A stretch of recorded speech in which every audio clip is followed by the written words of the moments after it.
Hey there, YouTube. I had a pretty good leg day the other day, so I figured, hey, there's probably some lessons we can all glean from it, so let's get into it. You see me now doing some hack squats. This is a couple sets after warming up. Not sure if I described my warm-up method to you guys before, but I'll go over it again. Sometimes with like compound lifts, I'll just hop on with an empty weight, empty bar, whatever, do a few reps, and then gradually add 45, 90 pounds. And I'll work my way up to a working set, 5, 6 to 8 reps. And that's kind of where I'll start from there. And then next set, since I did all those previous sets without rest and got that high, I know I could probably add a small amount of weight, but my goal is to push that next set, make it hard, and that's why I start my weights. So I get a lot of, what do I get? I get a lot of blood in those relevant muscles when you do it like that. Obviously, you're using them, you're teaching the body, hey, this needs to respond. I started with some hack squats just because I'm trying to give my back a little bit of a break from a barbell squat, just because that spinal loading does cause a certain amount of fatigue that other squats don't necessarily cause. But I still want to squat, keep my legs strong. A hack squat is a great way to do that. It goes a little deeper at the bottom so you can hit your quads. You get a nice little stretch in those, better than you normally would depending on a flat-footed squat. So that's what I'm banging out. One of the things I really want to push to you guys or tell you guys I did effectively today is that I just kind of cut off that part of my brain that said, okay, I'm tired, and just pushed. I pushed and tried to get as many reps as I could. I think at one set, I got up to about 15, 16 reps with 250 pounds on the machine. So my goal, again, was to just pump a lot of blood in the muscle, to move some heavy weight. And sometimes it doesn't have to be more complicated than that, right? You just got to get some weight moving, and you got to make sure you have good form and just push, right?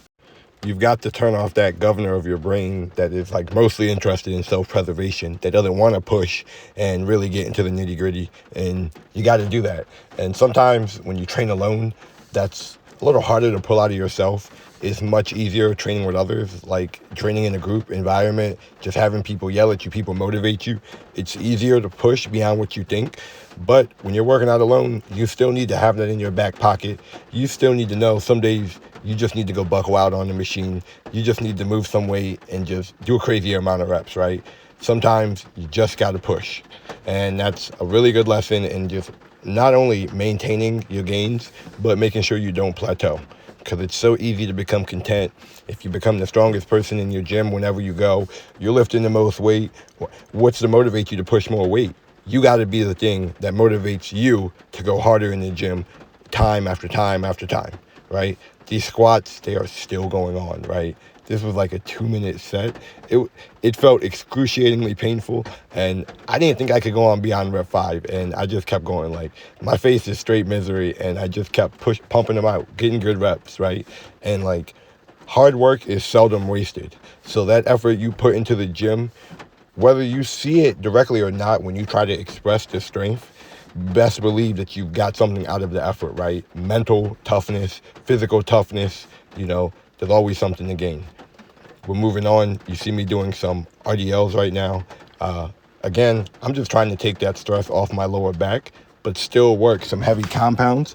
RDLs, I said in another video, if you haven't seen it, go check it out, but are a great substitute for a deadlift, right? The form is very similar. I would say one of the key differences is your butt isn't as low, so it's not as much leg drive. It's more of a lower back exercise and hamstring, but they are still effective. I was banging them out for high reps. If you look at my hands, you see something hanging out. It's just paper towels. Hands get a little clammy. Probably need some chalk at this point. I don't know why I've never brought some, but paper towels do the job. It's very important, like when you're lifting, I've learned to get that heavy squeeze, to squeeze your fingerprints onto the bar. Try to leave a mark, and believe it or not, that'll help you get a little more focus, a little more energy, and a little more reps out. So we are going back to the heavy squats. It's all good. This is one of my final sets, but like, look at that face. Like, it was misery the whole time, and like, my brain was telling me to stop, but like, I knew that I still had some left in.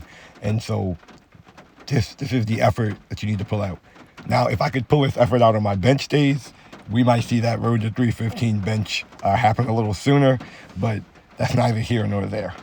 I know that there's a lot of arguments on the internet about like failure and like going to failure and what type of failure, but really just screw all that noise, right? Like there's certain types of failure. Let's make it simple. There's mechanical failure where you can't do the rep correctly, and then there's just like fatigue failure where you just can't produce enough force.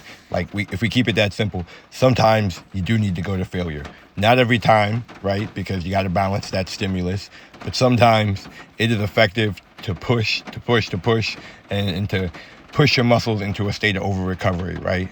Look at this. I think this is, look at this last set. Like I just camped out. Like this, that would be a example of force reduction failure. Like my form was kind of limited by the machine, but my body could not make enough force to continue to push the reps. And that works. Like this is the kind of stuff that you need to do to push growth. If you find yourself plateauing, if you find yourself not where you want to be, start doing more stuff like this in your training.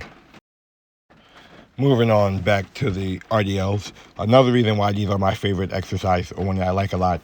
I heard someone say in the video, I can't remember, I think it was Dr. Mike, but like he said, like if you can manhandle, if someone is RDLing like 300 pounds, like that's someone you don't want to mess with. Like that's a strong person, and so that's one of my like third or fourth goals is just to work up to a 315 dead RDL, but a pretty one, right? Like I can do the weight now, but my grip is kind of slippy and the rep doesn't look as clean as I want, and so that's another example or another case where you might need to draw the weight back.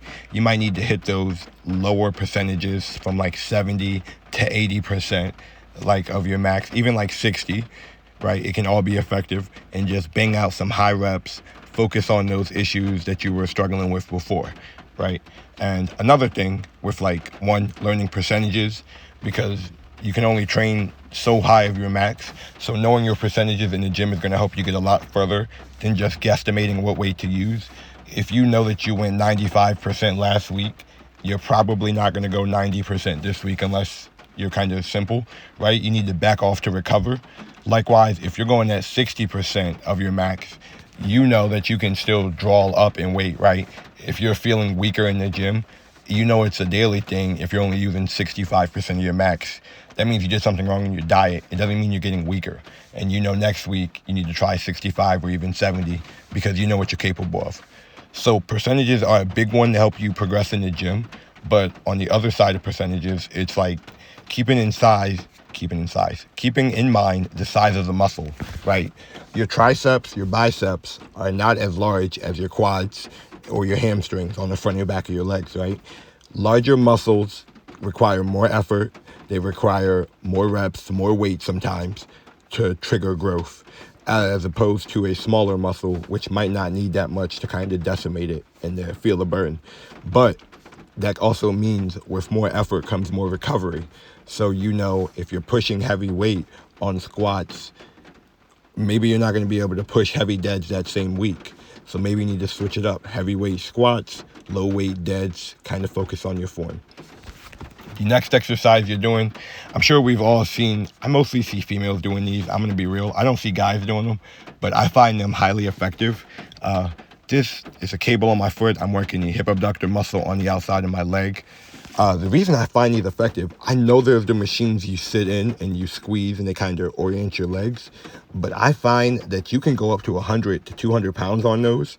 But if you try with the cables, it's not the same effort, right? Like there's just a certain level of, I don't know, I guess the machine limits your body in such a way that you're not using all these stabilizer muscles or little secondary muscles in between. But I find doing doing hip abductors, hip adduction, so going inside, doing glute kickbacks behind you, and even working that hip flexor by kicking that leg forward with the cable. That is a really, really, really effective way to feel a burn and to get some, I guess if you want toned legs, right? We all want horse legs. This is a better way to hit them, in my opinion, than the machines. Now, sometimes if I'm lacking the hip stability or if I'm not feeling up to it, I'll use the machines. But overall, I feel like doing the hip abductors or anything hip-wise with the cables is far more effective.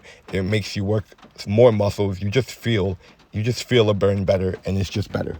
So if you haven't tried these, if you tried them on the seating machine, on the Cybex or whatever, you owe it to yourself to hook some cables up on your foot and try.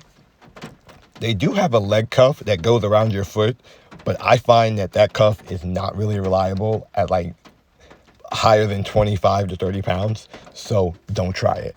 But go low weight, try 10 pounds, try going for 10 reps of the hip abductors, and you'll feel it and you'll be like, wow. And for those of you wondering, like, why the hell do I want to work out my hip abductors? They are very useful in being able to drive out your legs in the squat, right? And pushing out your legs in the deadlift. I'm not doing this just to have pretty horse legs, right? I'm doing this as an accessory to help my main lift, to help my squat. Just because I'm not squatting doesn't mean I can't work on every characteristic of squatting, right? I can work on using my leg drive from my quad in the hack squat, pushing through my knee, through my heel. I can work on my hip abductors and driving my legs out in my squat, right? Your workouts should be oriented in such a way that they are chasing your goal no matter what you do. If you want to get bigger, you're chasing high reps and a lot of blood. If you want to raise the effort or the strength on your compound lifts, push. Wow, I struggled with that one. Push your compounds, push the heavy weight, and then when you're done with that, use your accessories to support your weaker characteristics. We're back to doing some RDLs.